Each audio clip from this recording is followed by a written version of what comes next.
What happens to a country's soul when its art is taken? Imagine the Mona Lisa in an ambulance, fleeing a burning city. Think of ancient statues wrapped in blankets and hidden in a salt mine a mile underground. This is not fiction. During the Second World War, a quiet, desperate battle was fought. This was a war for memory, for culture, for the things that make us human. While armies clashed on the surface, a different kind of soldier worked in the shadows. These were curators, librarians, architects, and ordinary people.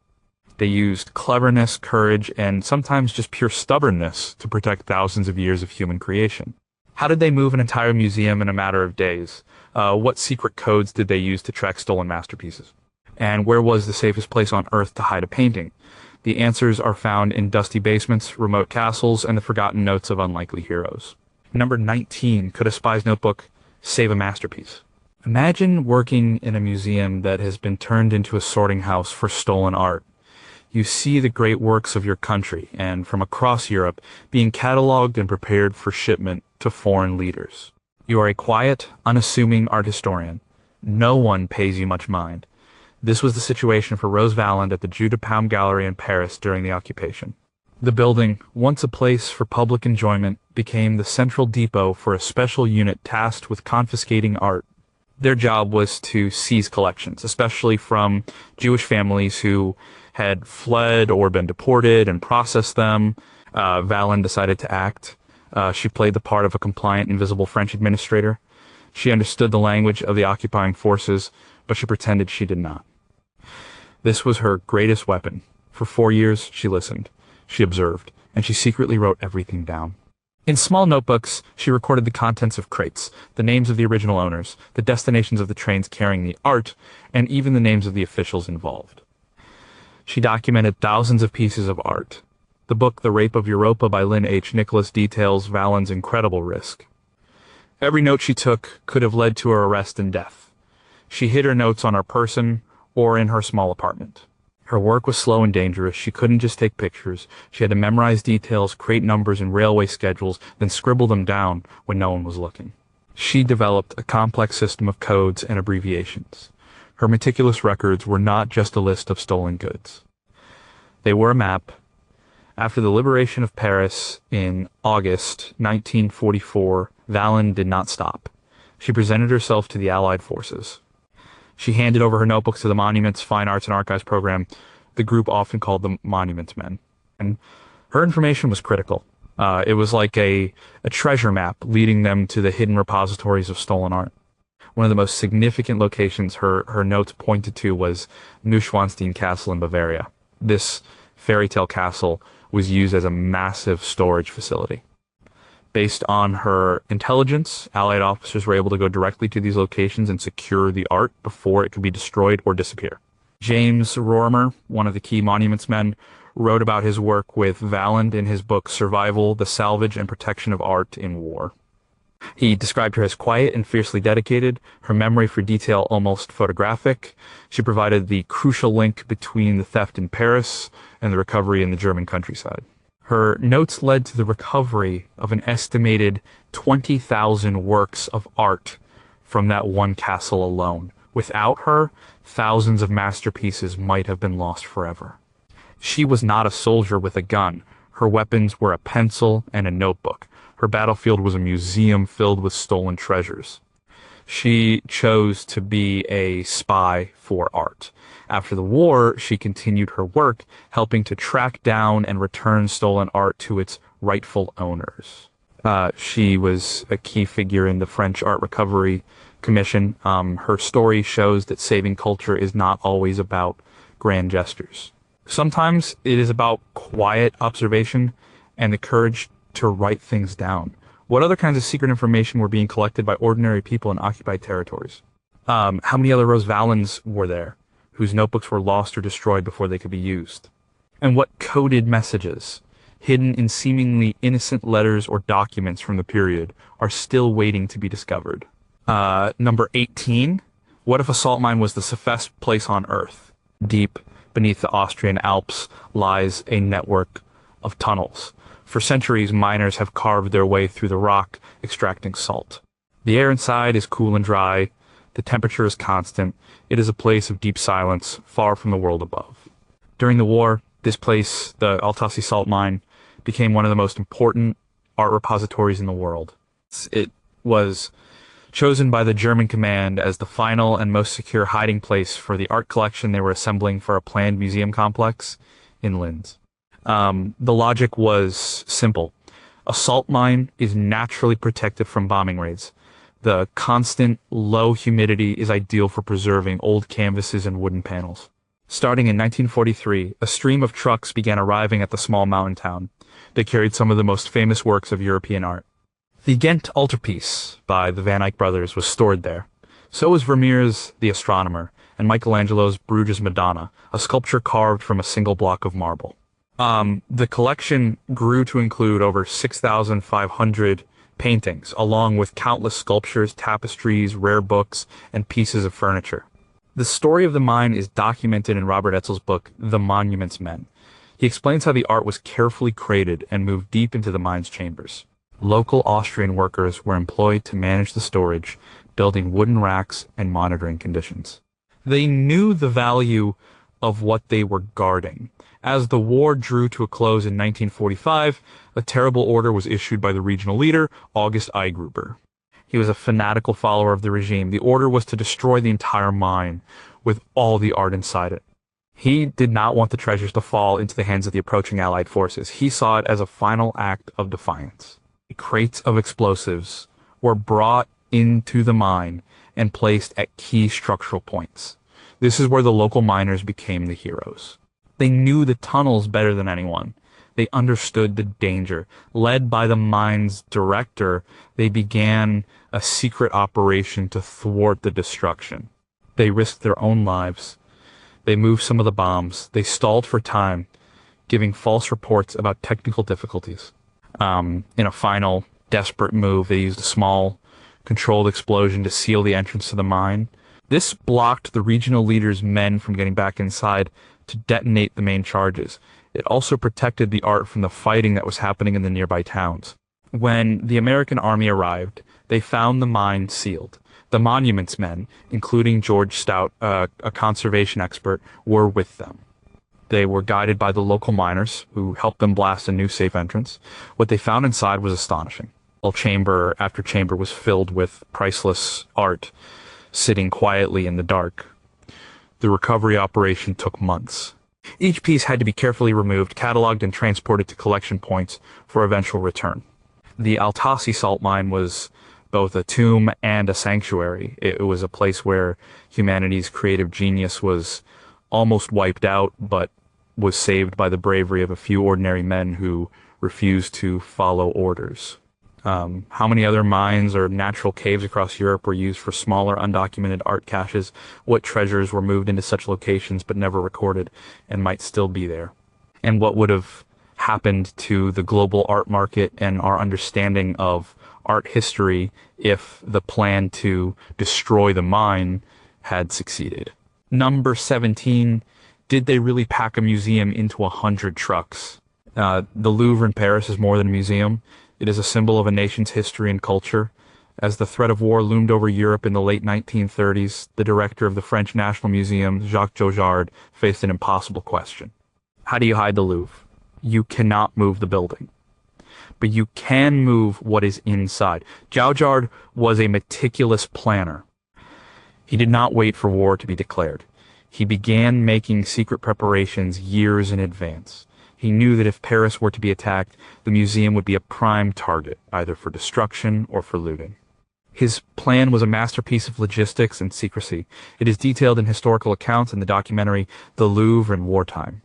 First, he and his team secretly cataloged and prioritized the entire collection. The most important works were given a special mark. For example, the Mona Lisa and the Winged Victory of Samothrace were at the top of the list. He created a system of color-coded labels for the crates. A yellow circle meant the piece was of major importance, a green circle for significant works, and so on. This would help with sorting and transport under pressure. He also quietly purchased huge quantities of packing materials, wood for crates, waterproof paper, and soft blankets. On August 25th, 1939, just days before the invasion of Poland, Jojard received the order he had been waiting for. He closed the Louvre to the public, claiming it was for repairs. That night, the evacuation began. It was a race against time. Hundreds of curators, staff, and art students worked around the clock. They carefully took paintings out of their frames, packed sculptures in custom-built crates, and loaded everything onto a fleet of vehicles. They used everything from moving vans and taxis to ambulances. The Mona Lisa was placed in a special case and traveled in an ambulance marked as carrying the sick to avoid suspicion. Over the next few days, more than 200 truckloads of art left Paris. They were sent to a series of chateaux in the French countryside, chosen for their remoteness and sturdy construction. The main destination was the Chateau de Chambord in the Loire Valley. Its vast, empty rooms became a temporary home for the treasures of the Louvre. As the war progressed and the occupation of France began, the art had to be moved again and again. It was a constant shell game. Giojard and his network of curators moved the collections from chateau to chateau, always trying to stay one step ahead of the German art plundering units. Some pieces were moved a dozen times during the war. The Mona Lisa had a particularly adventurous journey. It was moved from Chambord to several other locations, including an abbey and a private home, always under the watchful eye of a dedicated curator. The German authorities knew the art had been moved. They pressured Giojard to reveal its location, but he always managed to deflect and delay. He used bureaucracy as a shield. He argued that the art was French national property and that moving it would be too risky. His quiet resistance, a war fought with paperwork and excuses, protected the collection throughout the years of occupation. When Paris was liberated, the art began its journey back home. The Louvre reopened, its masterpieces intact. How did they keep such a massive operation secret from collaborators and informants within their own staff? What happened to the thousands of less famous pieces that were deemed too low priority to evacuate? And were any of the country's chateaux ever discovered by the wrong people, leading to tense standoffs that were never officially recorded? Number 16, can you hide a statue by burying it? Some art is too big to move. Think of a giant bronze equestrian statue or a multi-ton marble sculpture that is part of a building's facade. You cannot pack it in a crate and send it to the countryside. During the war, people in cities across Europe had to find creative ways to protect these immovable monuments. One of the simplest and most effective methods was to bury them, not by digging a hole, but by building a protective shell around them. This technique of in situ protection became a common sight. In Florence, Italy, the city was filled with priceless Renaissance art. One of the most famous sculptures in the world, Michelangelo's David, stands in the Galleria dell'Accademia. It was too delicate and too important to risk moving. The decision was made to encase it. Workers built a complex cocoon of bricks around the statue.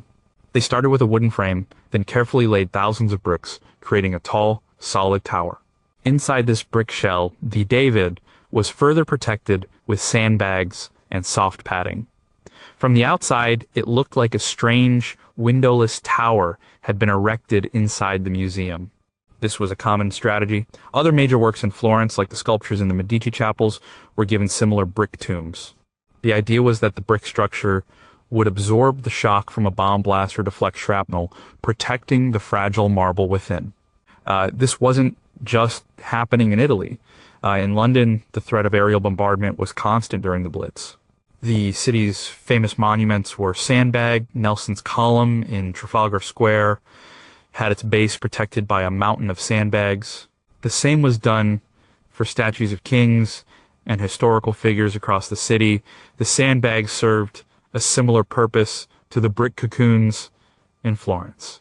They would absorb the energy of an explosion. In a 1940 article for the Journal of the Royal Institute of British Architects, the engineer David Anderson analyzed the effectiveness of different protection methods, confirming that thick layers of sand or earth were remarkably effective at mitigating blast effects. Another method was to literally bury statues. In Poland, the great sculptor Witold Stoss's altarpiece in St. Mary's Basilica in Krakow, a massive and intricate wooden carving, was disassembled. Its main figures were created and buried in the grounds of the city. Similarly, the famous monument to the composer Chopin in Warsaw's Lasienki Park was dismantled by the Polish resistance and its pieces hidden before the occupying forces could melt it down for metal. They were later dug up after the war. These acts were not just about preservation, they were acts of defiance. Seeing a beloved local landmark encased in brick or buried under sandbags was a grim reminder of the war, but it was also a sign of hope. It showed a belief that there would be an after, that one day the bricks would come down and the sandbags would be cleared away and the art would still be there. It was a promise to the future, built with simple materials like brick and sand. What was the psychological impact on citizens of seeing their most cherished public monuments disappear inside these protective shells? Are there any smaller statues or fountains that were buried for protection and simply forgotten about, still waiting to be rediscovered? And how many of these protective structures failed, resulting in the loss of a masterpiece that we now only know from photographs? Number 15, how do you save a wall of glass? Stained glass windows are a unique form of art. They are part of the architecture of a building, often massive in scale. They are also incredibly fragile. A single shockwave from a distant explosion can shatter a window that took centuries to create. During the war, protecting these vast, delicate masterpieces presented a special challenge. You couldn't just board them up. The only way to truly save them was to take them apart, piece by piece. This was a monumental task, undertaken at cathedrals and churches across Europe. In England, the windows of Canterbury Cathedral were a prime concern. The cathedral, a center of English Christianity for centuries, contained priceless medieval glass, including the so-called miracle windows dating back to the 12th and 13th centuries. As the threat of air raids grew, a team of glaziers and conservators began the painstaking process of removing them. A book by the Canterbury Cathedral Trust, The Great East Window, describes how workers on high scaffolding carefully cut the lead cames that held each individual piece of colored glass. Each panel itself, a mosaic of smaller pieces, was numbered, photographed, and documented. The panels were then packed into thousands of custom-made wooden boxes. They were transported to secure underground locations such as the cellars of country estates and even a disused railway tunnel. The work was slow and required immense skill. Dropping a single panel could destroy a piece of history forever. The same process was happening all over the continent. In France, the famous blue windows of Chartres Cathedral, renowned for their unique color, were also removed. The citizens of Chartres understood the value of their cathedral's glass. Local volunteers worked with experts to dismantle and hide the panels. In Coventry, England, the story had a different ending. The medieval Cathedral of St. Michael was a masterpiece of Gothic architecture. In November 1940, the city was subjected to a devastating bombing raid. The cathedral was hit, and the ensuing firestorm destroyed the building, including its magnificent stained glass windows. However, the provost of the cathedral, Richard Howard, had a moment of foresight. The night of the bombing, as the fire raged, he and a small team ran into the burning building and managed to save some of the church's most important artifacts, including the medieval cross of nails. After the destruction, a stonemason working in the ruins found two charred wooden beams that had fallen in the shape of a cross. He bound them together. This became a powerful symbol. While the glass was lost, the spirit of preservation and rebuilding was not. The decision was made to build a new, modern cathedral next to the ruins of the old one, a testament to reconciliation. The process of saving stained glass was not just about preservation, it was about deconstruction and reconstruction. It required a deep understanding of the art form itself. After the war, the same teams who had taken the windows apart were tasked with putting them back together. It was like solving a giant, sacred jigsaw puzzle. Thanks to their meticulous record-keeping, windows that had been dark for years were returned to their stone frames, once again filling the great cathedrals with light and color. How many smaller parish churches, without the resources of a great cathedral, lost their historic windows forever? What new conservation techniques were developed under the pressure of wartime that we still use today? And are there any forgotten crates of stained glass panels still sitting in a cellar somewhere, their existence lost to time? Number 14, could a forged document be more powerful than a gun? Not all battles for art were fought with sandbags or secret convoys. Some were fought in offices with pens, ink stamps, and carefully worded letters. Bureaucracy, often seen as a slow and frustrating obstacle, was turned into a weapon by clever museum directors and cultural officials. They used red tape and legal maneuvering to protect art from seizure by the occupying forces. This was a quiet, intellectual form of resistance. In the Netherlands, the director of the Rijksmuseum, Frederik Schmidt-Degenner, played a dangerous game. When the country was occupied, the German authorities made it clear they intended to acquire many of the museum's masterpieces, particularly the works of Dutch masters like Rembrandt and Vermeer. They saw this art as part of their own cultural heritage. Schmidt-Degenner and his staff had already moved many key paintings, including Rembrandt's The Night Watch, to a secure bunker in the coastal dunes. But they couldn't hide everything, so they began to fight with paperwork.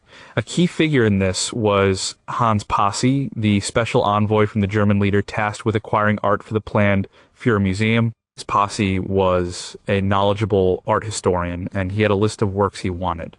The Dutch officials, as documented in books like Selling the Dutch Masters by Jonathan Lopez, used a strategy of delay and obstruction.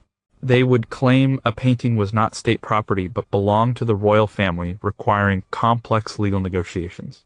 They would argue that a piece was essential for a local exhibition that was already planned. They would lose paperwork, create endless committees to study the requests, and invent conservation problems that required a painting to remain in their care. Another tactic was to use the occupying forces' own laws against them. The German authorities were obsessed with legality and proper procedure. Dutch curators would find obscure historical ownership laws or treaty clauses that made the legal transfer of a painting a nightmare. Every request for a masterpiece was met with a mountain of paperwork. This bought them time. In some cases, they would allow the seizure of less important works to appease the authorities, a strategic sacrifice to save the truly irreplaceable pieces. In France, Jacques Chauchard used similar tactics. He maintained a professional, if cool, relationship with the German officials in charge of art. He never openly defied them. Instead, he outmaneuvered them. He would agree in principle to their requests, but then create logistical problems. A truck would break down. The necessary crate wasn't available. A curator with the key was unavoidably detained. His constant, polite obstructionism drove the German officials to distraction. He was, in effect, using the occupiers' own rigid system against them. This bureaucratic war was a high-wire act. One wrong move, one discovered lie, could have resulted in immediate arrest and the seizure of the entire collection. This form of resistance was not as dramatic as hiding art in a mine, but it was just as effective. It saved countless works by wrapping them in layers of red tape so thick that even the determined art-plundering units couldn't cut through them. It was a victory of wits over force. What was the full extent of this bureaucratic resistance across Europe, and how many officials were secretly coordinating their efforts? Are there official archives filled with these deliberately misleading letters and forged documents telling a hidden story of defiance? And did any officials go too far, making a promise they couldn't keep and having to sacrifice a major work of art to maintain their cover? Number 13. What if the safest place was a Welsh slate quarry? When we think of hiding places for art, we might imagine a castle vault or a Swiss bank. We probably don't think of a dark, damp slate quarry in the mountains of North Wales. But during the war, a quarry near the town of Blaenau Festiniog became one of the most important sanctuaries for British art. It was called the Manod Quarry. The choice was not random. It was the result of careful scientific and strategic planning. As London and other British cities faced the threat of intense bombing, the country's national museums needed a safe place for their collections. The Tate and the National Gallery had to move their treasures. The director of the National Gallery, Kenneth Clark, was a key figure in this effort. He understood that a simple country house would not be secure enough. They needed a place that was bomb-proof, remote, and environmentally stable. An investigation was launched to find the perfect location. After surveying various sites, they settled on Manod Quarry. It had several advantages. It was deep underground, protected by hundreds of feet of solid rock. It was far from any likely military target. And its vast, empty chambers offered plenty of space. However, there was a major problem. The quarry was cold and incredibly damp, a terrible environment for paintings. Before any art could be moved in, the quarry had to be transformed. This secret project, codenamed Special Duty, began in 1941. Royal engineers were brought in. They blasted new entrances and tunnels. They laid a small railway track to move the crates. Most importantly, they built a series of small, climate-controlled brick huts inside the main caverns. These huts were equipped with heating and air conditioning systems to maintain the perfect temperature and humidity for the fragile artworks. It was like building a state-of-the-art museum inside a mountain. Once the environment was stable, the art began to arrive. And convoys of trucks secretly transported the nation's greatest paintings through the winding Welsh roads. Works by Rembrandt, Van Dyck, Turner, and Constable were all stored in the climate-controlled caves of Minode. The book Art in a Time of War by Ian Boyd White details this incredible engineering feat. For the next 4 years, the curators and conservators of the National Gallery basically lived and worked underground.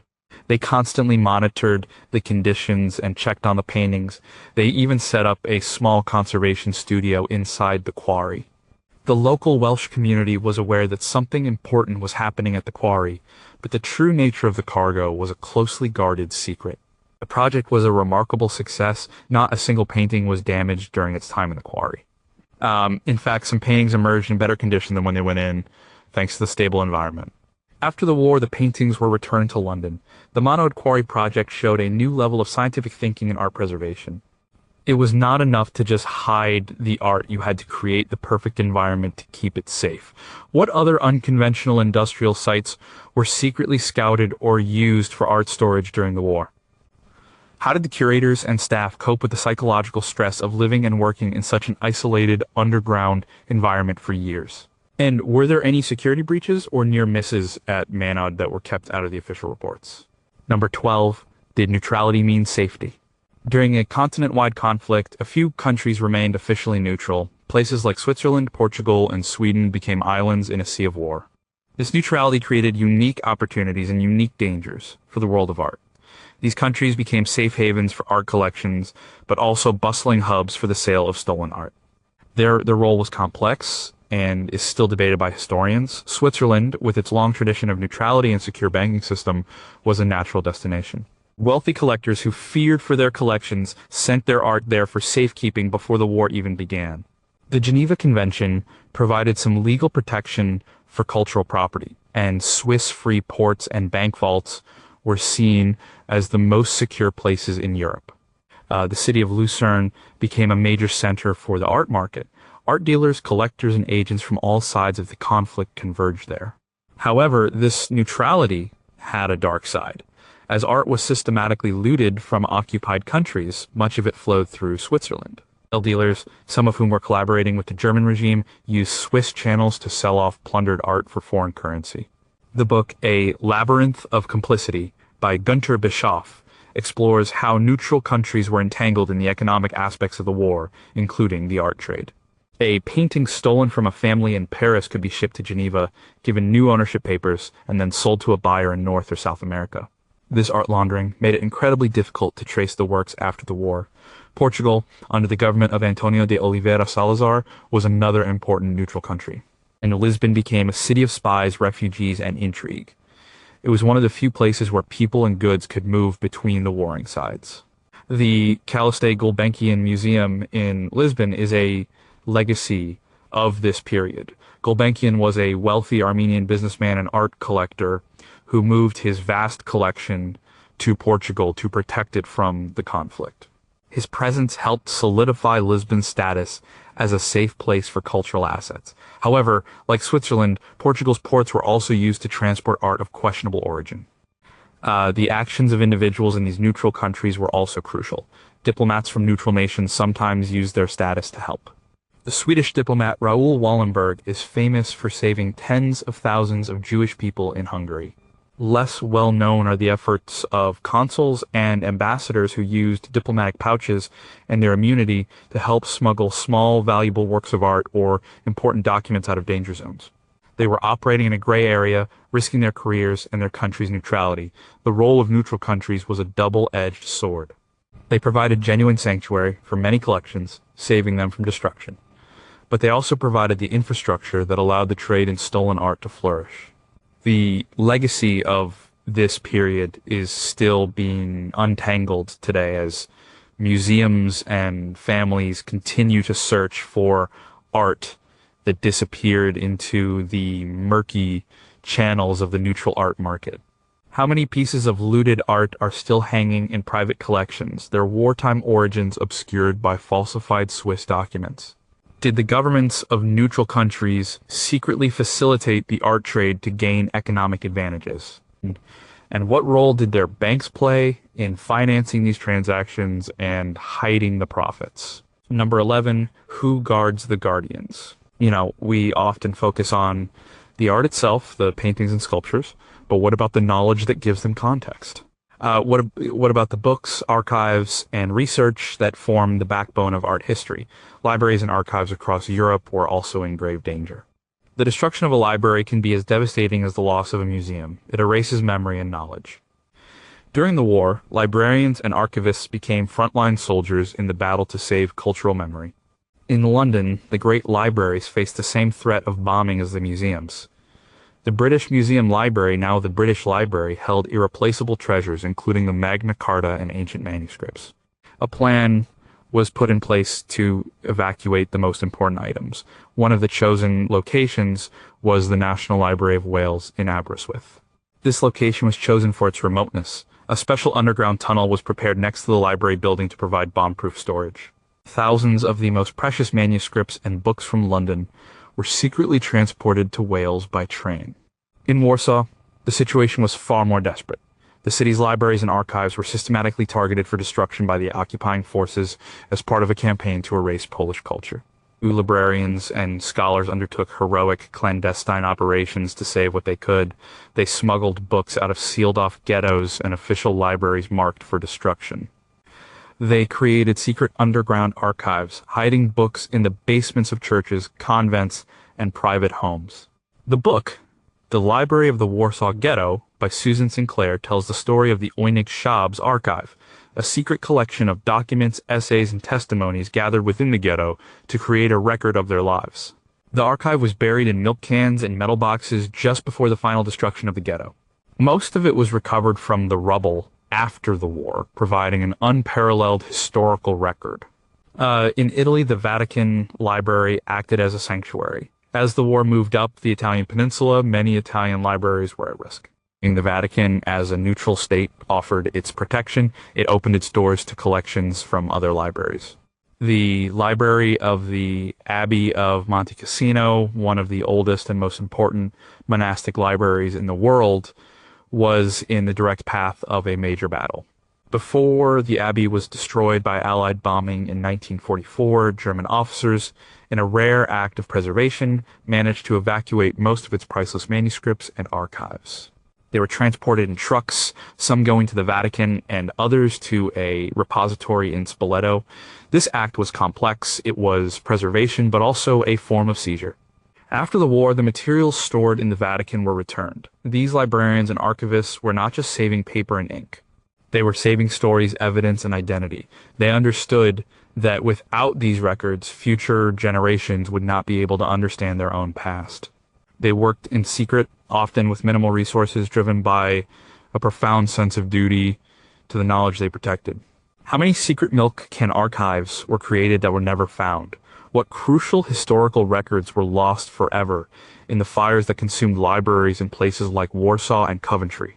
And did any librarians make the agonizing choice to destroy certain records themselves to prevent them from falling into the wrong hands and being used against people? Number 10, could you tell a masterpiece from a fake?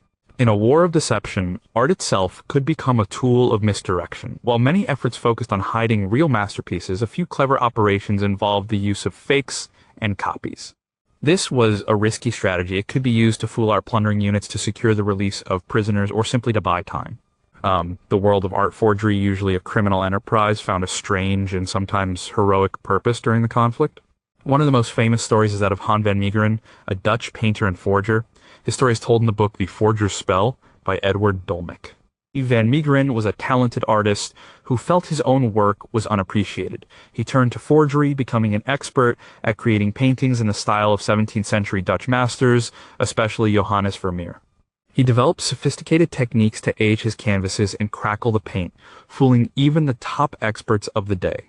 During the occupation of the Netherlands, one of the highest-ranking German officials, a notorious art collector, acquired one of Van Meegeren's fake Vermeers, the woman taken in adultery. He paid a huge sum for it, believing it to be a genuine, newly discovered masterpiece. After the war, the Allied authorities began tracking down looted art. They traced the painting back to Van Meegeren. He was arrested and charged with collaboration, a crime punishable by death. The charge was that he had sold a Dutch national treasure to the enemy. In a sensational trial, Van Meegeren offered his defense. He claimed he had not sold a national treasure. He had, in fact, swindled a top enemy leader. He announced that he had painted the Vermeer himself. No one believed him at first. The painting had been authenticated by the leading art historian of the time. To prove his case, Van Meegeren, while in custody, painted another Vermeer in front of court witnesses. His story was confirmed. His charge was reduced from collaboration to the lesser crime of forgery. He became a kind of folk hero in the Netherlands, the man who had tricked the occupiers with his paintbrush. While Van Meegeren's motives were complex and likely more about money and fame than patriotism, his story highlights a broader theme. The use of copies was a real tactic. Some museum curators are rumored to have hung high-quality copies in their galleries just before an evacuation, hoping that hurried looters might grab the fakes and leave the originals. In France, some members of the resistance were involved in trading art, sometimes using fakes, to get money for their operations or to negotiate for the safety of their members. The line between a genuine work and a copy became blurred. The occupying forces were also not above using forgeries. They sometimes replaced a stolen original with a copy to conceal the theft. This created a nightmare for art historians and restitution experts after the war. The provenance or ownership history of many works became hopelessly tangled. The war created a fog in the art world, and forgers like Van Meegeren thrived in it. How many fakes created during the war for deception still hang in museums today, their true nature undiscovered? Were there organized efforts by Allied intelligence to use forged art to fund resistance cells? And what happened to the expert forgers who were employed by all sides of the conflict once the war was over? Number 9. What is a nation's art worth? The story of art salvation during the war is often told as a series of heroic acts by individuals. But behind many of these acts were national governments making calculated, high-stakes decisions. The evacuation of a country's national art collection was a massive undertaking requiring state-level planning and resources. It was a declaration that culture was a strategic asset worth protecting at all costs. In Britain, the government's decision to evacuate the national collections was part of a broader civil defense strategy. The Committee on the Evacuation of Government Departments, established in the late 1930s, had a subcommittee dedicated to museums and galleries. This was not a last-minute panic. As detailed in the UK National Archives, it was a carefully planned operation. They surveyed the country for suitable hiding places, from country houses to the previously mentioned Manad Quarry. They allocated budgets for transport and security. The government understood that the loss of its national art collection would be a devastating blow to morale and national identity. The United States government also took the threat seriously, even before entering the war. In 1941, with Europe already in flames, a secret meeting was held at the National Gallery of Art in Washington, D.C. The directors of the nation's major museums met with government officials to create a plan. The result was the creation of a special committee to oversee the protection of the country's artistic treasures. They identified a secret location for the most important works, the Biltmore Estate in Asheville, North Carolina. This massive remote private home had a completed but unused music room with stone vaults, which was deemed bomb-proof. After the attack on Pearl Harbor, the plan was activated. In a series of secret shipments, 62 paintings and 17 other works of art, including the original copies of the Declaration of Independence and the Constitution, were moved to Biltmore. The U.S. government was essentially creating its own version of a European country chateau hiding place. The operation was so secret that even most of the Biltmore staff did not know what was being stored in the music room. Perhaps the most famous state-sponsored effort was the creation of the Monuments, Fine Arts, and Archives program by the Allied forces. This was a government initiative born from the lobbying of museum directors and art historians in the U.S. They convinced the government that winning the war was not enough. They also had to save the cultural heritage of the countries they were liberating. President Franklin D. Roosevelt authorized the creation of the Roberts Commission, which led to the formation of the MFA. The government recruited about 345 men and women from 13 countries to serve in this unit. They were museum directors, curators, artists, and architects who were now given military rank and sent to the front lines. Government-mandated mission was to protect cultural sites and recover stolen art. This was an unprecedented act, a formal recognition by a military force that art was as important as infrastructure. These government actions were not without controversy. Some argued that resources used to move paintings could be better used for the war effort. But the leaders who approved these plans understood something deeper. They knew that a nation's art is the repository of its history, its values, and its soul. Protecting it was not a luxury, it was a necessity. What internal debates and arguments happened within these governments before these plans were approved? Were there other more audacious protection plans that were proposed but rejected as too risky or expensive? And how did the wartime governments of countries like Spain and Sweden, who were neutral but had major collections, plan for a potential invasion? Number 8, could a priest and a farmer save a national epic? The grand state-sponsored evacuations of museums like the Louvre or the National Gallery are well documented. But across Europe, countless smaller, more personal acts of salvation were taking place. These were driven not by government committees, but by the courage of individuals, priests, farmers, teachers, and local officials who took it upon themselves to protect the heritage of their own communities. These stories are often harder to find, buried in local histories and family memories. In Poland, the national epic poem Pan Tadeusz by Adam Mickiewicz is a cornerstone of the country's literature and identity. The original manuscript is considered a national treasure.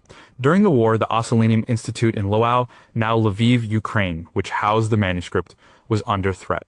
The staff knew that the occupying forces were intent on destroying Polish culture. A librarian named Kazimierz Tyszkowski made a brave decision.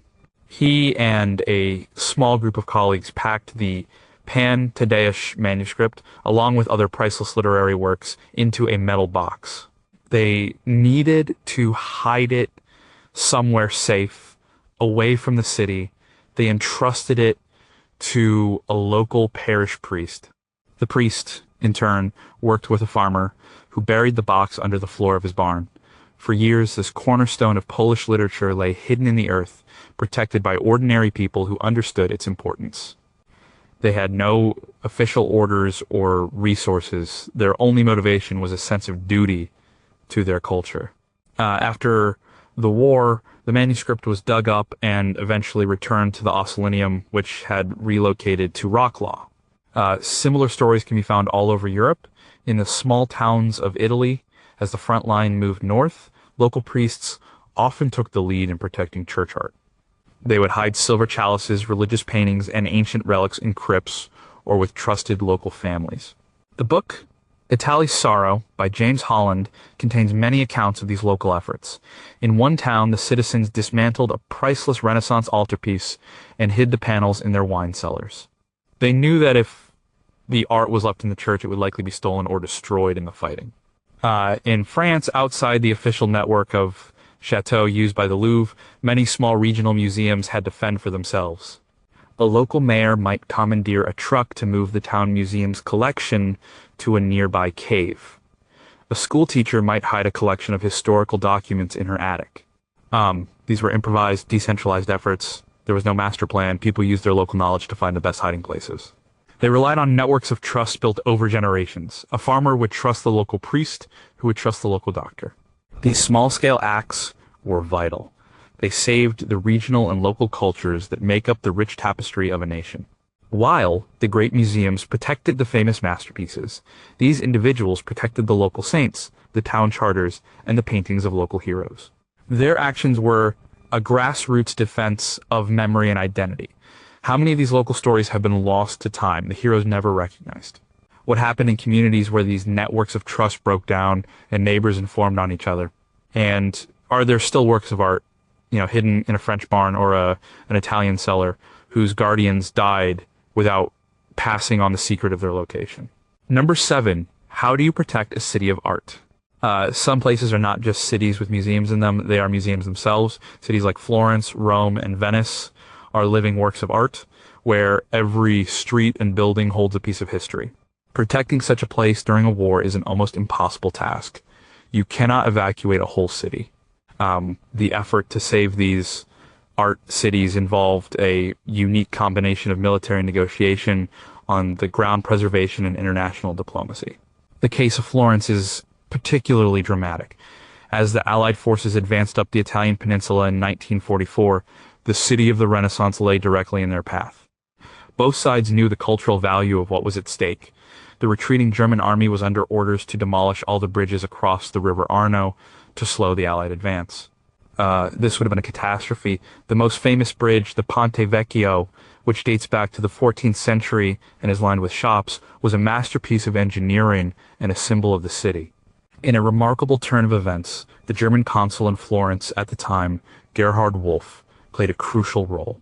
He, along with other officials and art historians, persuaded the local German commander to spare the Ponte Vecchio. It was a risky act of insubordination. Instead of blowing up the bridge itself, they destroyed the ancient buildings at either end of it, blocking the access roads. The bridge was saved. This event is a complex one, documented in books like Saving Italy by Robert Edsel. It shows how, even within the command structure of the occupying forces, there were individuals who valued art over military objectives. At the same time, a group of Italian art historians and curators known as the Artistic Superintendency were working tirelessly to protect the city's monuments. They're led by people like Giovanni Poggi. They supervise the sandbagging of statues and the reinforcement of church facades. They also tracked the location of art that had been moved out of the city by the German art plundering units, creating lists that would be vital for the monument's men later. Rome was saved by a different kind of action. In 1944, as the Allies approached, there were fears of a destructive battle for the city. Pope Pius XII and the Vatican played a significant role in diplomatic efforts to have Rome declared an open city. This is a designation under international law, meaning that a city will not be defended and therefore should not be attacked. After intense negotiations involving the Allies, the German command, and the Italian government, both sides agreed to the designation. The German forces withdrew from Rome without a fight, and the Allied forces entered peacefully. This decision saved the ancient heart of Western civilization from the Colosseum to the Vatican itself from becoming a battlefield. These efforts were not always successful. Many historically important towns and monasteries, like the aforementioned Monte Cassino, were destroyed. But the conscious effort to save entire cities was a significant development in the concept of cultural preservation during wartime. It acknowledged that some places are so valuable to human history that they should be placed beyond the reach of conflict. What backroom deals and secret negotiations were really behind the Open City declarations? How did ordinary citizens contribute to the protection of their own neighborhoods in these art cities? And what was the long-term environmental and structural damage to ancient buildings caused by the shockwaves of nearby battles, damage that we are only now beginning to understand? Number 6, could the Vatican hide a continent's treasures? The Vatican City is the smallest independent state in the world, a tiny enclave within the city of Rome. During the war, its status as a neutral state, ruled by the Pope, made it a unique sanctuary. While the rest of Italy was a war zone, the Vatican was, in theory, untouchable. This tiny state played an outsized role in the protection of art and cultural heritage, acting as a safe deposit box for countless treasures. As the war intensified in Italy, the Vatican quietly opened its doors. It offered refuge not just to people, but to art. Museums, libraries, and private collectors from all over Italy sought to place their collections under the protection of the Holy See. The Vatican's vast cellars and secure buildings, protected by its neutrality and the iconic Swiss Guard, were considered the safest places in the country. The scale of this operation was immense. According to records and accounts from the period, including the work of historian Dan Kurzman in The Race for Rome, the Vatican took in art from dozens of institutions. As mentioned earlier, a large part of the collection from the Abbey of Monte Cassino was brought to the Vatican for safekeeping. Treasures from the Alban Hills, from the Frescati museums, and from numerous Roman churches and private palaces were all moved within the Vatican's walls. It was a silent, massive influx of cultural heritage. The Vatican Library and secret archives, already home to some of the world's most important documents, became even more crowded. The staff worked to accommodate the new arrivals, cataloging and storing them alongside their own collections. This was a logistical challenge of the highest order. They were not just storing paintings, but also scientific instruments from observatories, entire libraries of rare books, and the crown jewels of various European royal families who had entrusted them to the Pope's care. The neutrality of the Vatican was tested. The German forces occupying Rome respected its borders, but the situation was always tense. There are reports that German soldiers were posted at checkpoints just outside St. Peter's Square. The Vatican had to navigate a delicate diplomatic path, maintaining its neutrality while secretly providing sanctuary. The protection it offered was not absolute, but it was the best hope for many. This role as a safe haven was not limited to art. The Vatican also sheltered thousands of refugees, including many Jewish people and political dissidents, within its walls and in its properties throughout Rome. The protection of people and the protection of art were seen as part of the same mission to preserve the best of human civilization during a time of profound crisis. The Vatican used its unique political and spiritual authority to create a small island of safety in the middle of a war. What was the full inventory of art and artifacts secretly stored in the Vatican during the war? And is it possible some items were never reclaimed and remain there today? What secret agreements were made between the Pope and the warring factions to ensure the Vatican's borders were respected? And did the Vatican ever have to refuse a request for sanctuary due to lack of space or political pressure, forcing a collection to be abandoned to its fate? The narrative of art salvation is often a simple one: brave locals and allies saving art from the destructive occupying forces. But the reality was far more complex. Sometimes the saviors were on the wrong side. There were individuals within the German military and civil administration who were art historians or archaeologists by profession. They were caught between their duty as soldiers and their lifelong devotion to art. In some documented cases, they chose art. One of the most remarkable examples is the story of Count Franz Wolf Metternich. He was a respected German art historian who was appointed to lead the Kunstschutz, or art protection unit, in occupied France. His official job was to oversee and protect French art, but it was understood that this was often a prelude to seizure. However, Metternich took his role as a protector seriously. He developed a surprisingly cooperative relationship with Jacques Jaujard, the director of the Louvre. As documented in Jaujard's own diaries and in historical analyses, Metternich consistently worked to protect French collections. When his superiors in Berlin demanded that the Louvre's hidden collections be brought back to Paris for inspection, a clear step towards confiscation, Metternich sided with Jaujard. He argued that the chateau, where the art was stored, were secure, and that moving the art again would be dangerous. He used his position and his expertise to create bureaucratic delays, effectively shielding the art from his own government. His actions were a form of high-level internal resistance. He was eventually removed from his post for being too sympathetic to the French, but his replacement continued his policies. This strange, unspoken alliance between the French museum director and the German art protection officer was instrumental in saving the Louvre's collection. Another complex case is that of the German army officers who evacuated the library of Monte Cassino. The Abbey was a strategic military position, and the battle for it was one of the fiercest of the Italian campaign.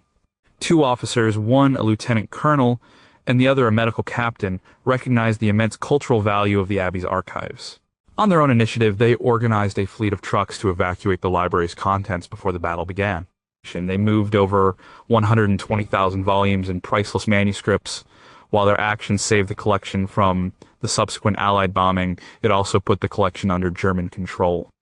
It was both an act of preservation and an act of plunder. The materials were eventually recovered and returned, but the incident shows the moral ambiguity of the time. These individuals were not simple heroes or villains. They were operating in a deeply compromised environment.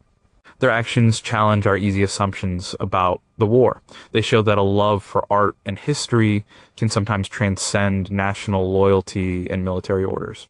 They were men who, when faced with a choice between their duty to their regime and their duty to human culture, chose culture. How many other officers and officials like Metternich were quietly working against their own system, and what happened to them after the war? What was the true motivation for the officers at Monte Cassino?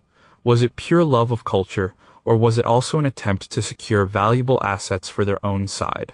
And how did the Allied Monuments Men navigate the challenge of working with or against these enemy art protectors? Number 4, how did they remember where everything was? Saving art was not just about hiding it, it was about being able to find it again. And not just find it, but to know who it originally belonged to. The art plundering operations of the German regime were vast and systematic, but so were their records. They were meticulous bureaucrats. They created detailed inventories of the art they seized. Ironically, this same obsession with record keeping became a key tool for the people trying to get the art back. The work of the Monuments Men after the war was less about dramatic discoveries in mines and more about painstaking detective work in dusty filing cabinets. When Allied forces captured German administrative centers, they often found entire archives dedicated to looted art. There were card indexes, photograph albums, and shipping ledgers that detailed the journey of thousands of artworks. For example, the records of the ERR Einsatzstab, Reichsleiter Rosenberg, the main art plundering agency, were a treasure trove of information. They listed the name of the original Jewish owner, a description of the artwork, and the repository where it was sent. One of the most crucial finds was at the end of the war in Germany. The Monuments Men discovered a huge collection of photo albums. These albums had been created as a catalog of the art destined for the planned Fuhrer Museum. Each volume was bound in leather and contained high-quality photographs of the stolen paintings, sculptures, and tapestries. They were in effect a shopping catalog of Europe's plundered art. These albums became an invaluable tool for identifying and restituting the works. But the Allies were not just relying on captured enemy documents. They were creating their own. Rose Valland's secret notes are the most famous example, but there were others. The resistance networks in many countries had their own intelligence operations gathering information on art theft. In London and Washington, special intelligence units were set up to consolidate this information. They created maps of suspected art repositories and lists of officials and dealers involved in the looting. The Monuments Men themselves were constantly creating records. As they entered a newly discovered cache, their first job was to secure it. Their second was to inventory it. They photographed every item and created detailed descriptions. They worked in cold, dark salt mines and damp castles, setting up makeshift offices to catalog the recovered treasures. George Stout, a pioneer in art conservation and a key member of the NFA, developed new techniques for packing and transporting fragile artworks under battlefield conditions. His manuals and reports became the foundation for modern disaster planning for museums. This battle of the ledgers was crucial. Without these records, the chaos of post-war Europe would have made it impossible to return the art. Many pieces would have simply disappeared into private collections. The meticulous lists, both the ones captured from the looters and the ones created by the savers, formed a paper trail that allowed thousands of works of art to find their way back home. What happened to the low-level clerks and secretaries who created the original German inventories, and were any of them ever interviewed by the Allies? Are there still undiscovered caches of these records in archives in Eastern Europe or Russia? And how much of the art that is still missing is lost not because it was destroyed, but because the paper trail documenting its theft was deliberately erased? Number 3, could an X-ray save a Rembrandt? The physical act of moving and hiding art put the works themselves under incredible stress. A painting that has been stable for 400 years on a museum wall does not react well to being rolled up, put in a truck, and stored in a damp castle. The science of art conservation played a crucial and often overlooked role in the secret salvation of art. The heroes of this story were the conservators, the art doctors who worked behind the scenes to ensure the masterpieces survived their ordeal. George Stout, who served as a monuments man, was one of the world's leading art conservators before the war. At Harvard's Fogg Museum, He had pioneered a scientific approach to art conservation. He used X-rays to look beneath the surface of paintings, chemistry to analyze pigments, and engineering principles to understand the structure of artworks. When the war came, he and others like him applied this scientific mindset to the problem of saving art in a crisis. One of the biggest challenges was Rembrandt's The Night Watch. This painting is enormous, over 11 by 14 feet. It was too big to transport in its frame.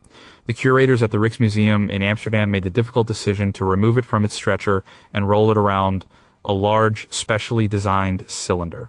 This was a hugely risky procedure. A wrong move could cause the centuries-old paint to crack and flake off. The book, The Rijksmuseum in Wartime, describes how conservators carefully documented the condition of the painting before it was moved, taking detailed notes and photographs. The rolled painting was then moved to a series of hiding places, including a bunker in the coastal dunes, and finally a cave in Maastricht. For years, the conservators worried about its condition. In the damp caves and castles where art was hidden, the primary enemies were mold, mildew, and fluctuating humidity. Conservators became experts in environmental control under primitive conditions. In the Monod Quarry in Wales, they installed a sophisticated climate control system. In other, less advanced locations, they used more basic methods. They would set up charcoal braziers to reduce dampness and use special hygrometers to measure the humidity, making constant adjustments. When the art was recovered after the war, the work of the conservators was just beginning. Many pieces were in a fragile state. The monuments men set up collection points, which were essentially field hospitals for art. The first one was established in a former administrative building in Munich. Here, conservators from all the Allied nations worked together. They would uncrate a painting, let it acclimatize slowly, and then perform a detailed examination. They used their scientific tools to check for damage, stabilize flaking paint, and treat mold growth.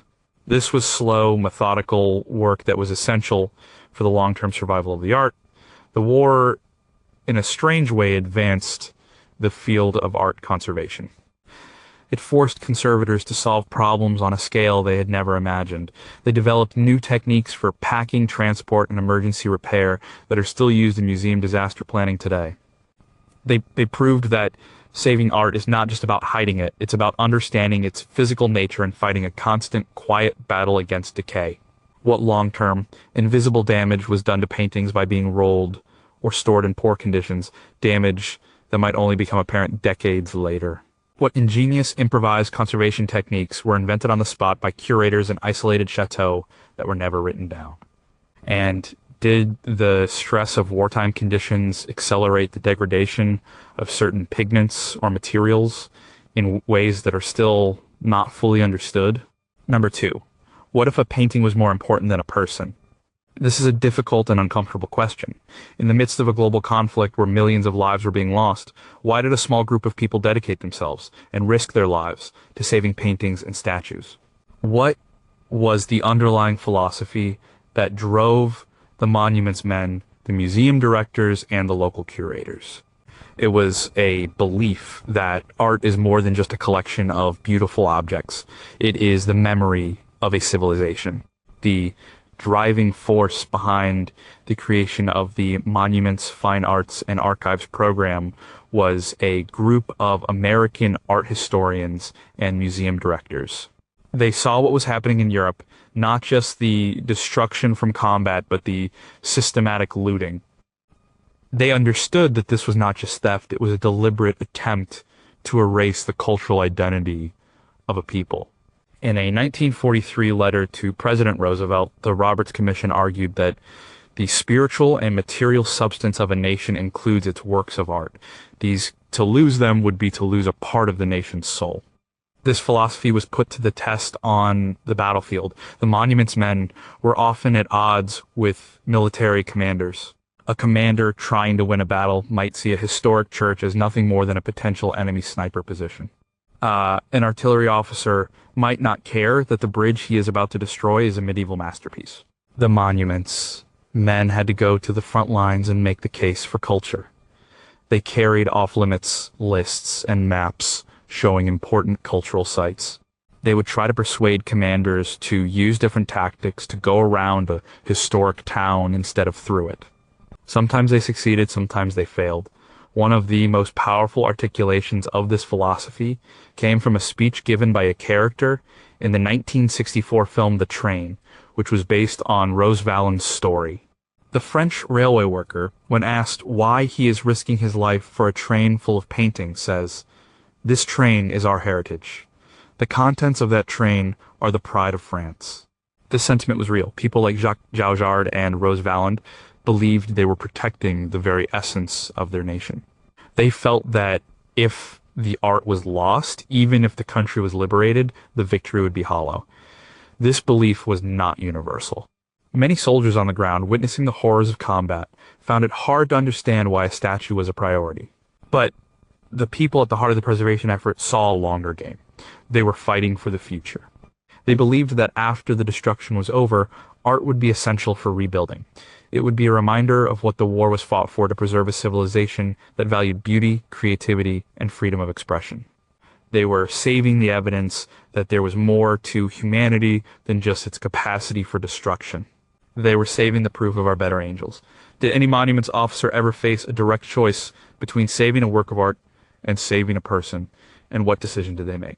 How did the soldiers and civilians who had lost their homes and families feel about the immense effort being put into saving inanimate objects? And in the final analysis, was it morally justifiable to divert any resources, no matter how small, from the primary goal of ending the human suffering of the war? Number one, what still lies hidden?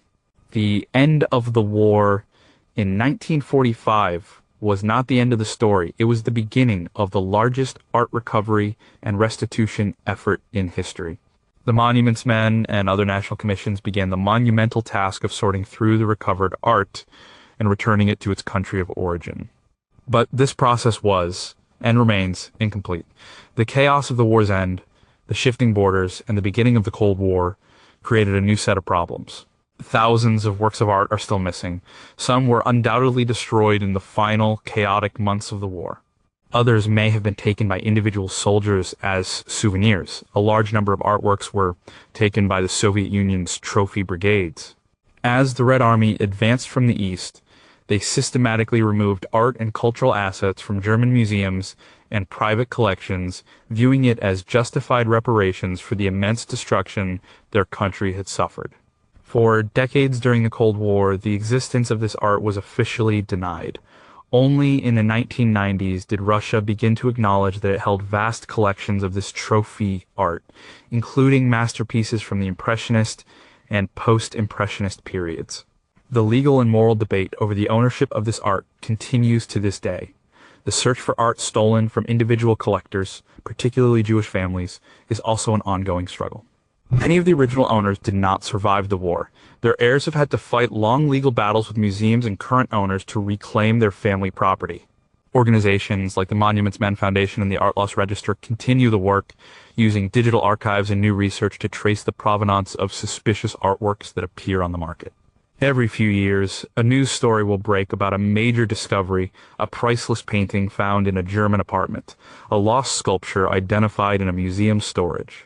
This is the final, enduring legacy of the wartime art salvation effort. It is a story without a clean ending. The secret networks, the hidden caches, and the bureaucratic battles of the past have left a tangled web of mysteries. The work of people like Rose Valland and George Stout continues, carried on by a new generation of historians, lawyers, and researchers. They are still following the cold trails, sifting through old documents and asking the hard questions. They are still searching for the lost pieces of our shared cultural heritage. The war for art is not over. It has only become quieter. How many masterpieces are currently hanging in plain sight in museums or private homes with their current owners unaware of their dark wartime history? What secrets about lost art caches are still held by the families of former officials or soldiers waiting to be revealed? Will we ever truly know the full extent of what was lost, what was saved, and what is still waiting in some forgotten corner of the world to be found?